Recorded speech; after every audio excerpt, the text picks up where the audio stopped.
guys, welcome back to my channel. இன்றைக்கி நம்ம வீடியோவில் எதை பற்றி பார்க்க போகிறோன்னா ஹோமர் புறாக்களுக்கு நம்ம கொடுக்கக்கூடிய ஃபீடை பற்றி தான் சொல்ல போகிறோம்.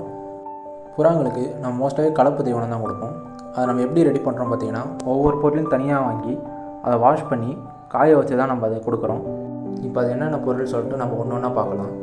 மொதல் பொருள் என்னென்னு பார்த்தீங்கன்னா கோதுமை, அடுத்தது என்னென்னா சோளம், மக்காசோளம் சொல்லுவாங்க.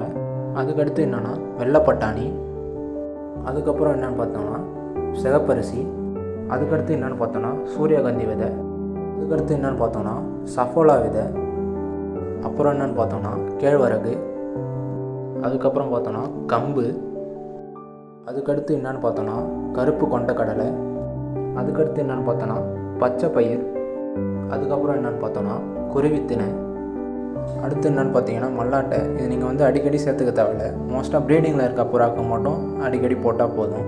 இப்போ நான் சொன்ன பொருள் எல்லாத்தையும் நல்லா கழுவி வெயிலில் காய வச்சு அதை மிக்ஸ் பண்ணி எல்லாத்தையும் மொத்தமாக்கி ஒரு நாளைக்கு 2 வேளை ஃபீட் பண்ணால் போதும்.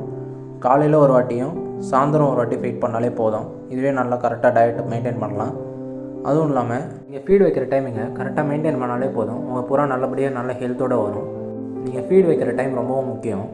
நீங்கள் ஃபீட் வச்சதுக்கப்புறம் ஒரு 1/4 மணி நேரம் கழித்து வாட்டர் வச்சா போதும். இப்படி கொஞ்சம் நேரம் கேப் விட்டு வாட்டர் வைக்கிறதுனால புறாவுக்கு டைஜஷன் கரெக்டாக இருக்கும். புறாவுக்கும் எந்த ஒரு பிரச்சனையும் வராது. இதுக்கப்புறம் வரக்கூடிய வீடியோஸில் நம்ம அடுத்து என்னென்ன ட்ரைனிங் பண்ணியிருக்கோம், அப்புறம் புறாவுக்கு என்னென்ன மெடிசன் கொடுக்கலாம், அது எல்லாத்தையுமே பார்க்கலாம். ஓகே காய்ஸ், இந்த வீடியோ உங்களுக்கு ஹெல்ப்ஃபுல்லாக இருக்கும்னு நான் நம்புகிறேன். இவ்வளோ நேரம் என் வீடியோ பொறுமையாக பார்த்துக்கிட்டு இருந்ததுக்கு ரொம்ப தேங்க்ஸ் காய்ஸ். அடுத்த வீடியோவில் பார்க்கலாம். பாய்.